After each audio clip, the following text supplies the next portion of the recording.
మన దేవుడైన యెహోవాను మనము ఆశ్రయించితిమి. ప్రియులారా, ఏ పరిస్థితి అయినా, ఏ స్థితి అయినా మనము ఆశ్రయించవలసినది మన దేవుడు.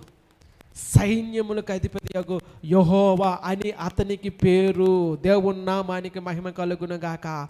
మనము ఆశ్రయించవలసినది మన ప్రభువు, మన రక్షకుడు, మన రాజు, మన ప్రధాన యాజకుడు యేసుక్రీస్తు ప్రభువారు. మనము ఆశ్రయించవలసినది మనకు ఆదరణ కలుగు చేసినటువంటి పరిశుద్ధాత్మ దేవుడు. దేవుని నామానికి మహిమ కలుగును గాక. మన ఆశ్రయం ఆయనే, మన ఆశ్రయ దుర్గం ఆయనే. మనుష్యులను ఆశ్రయించుట కంటే, రాజులను ఆశ్రయించుట కంటే, అధికారులను ఆశ్రయించుట కంటే, స్నేహితులను ఆశ్రయించుట కంటే, బంధువులను ఆశ్రయించుట కంటే, ప్రియులైన వారిని ఆశ్రయించుట కంటే మన దేవుణ్ణి ఆశ్రయించుట మేలు. ఇక్కడ ఆస అంటూ ఉన్నాడు,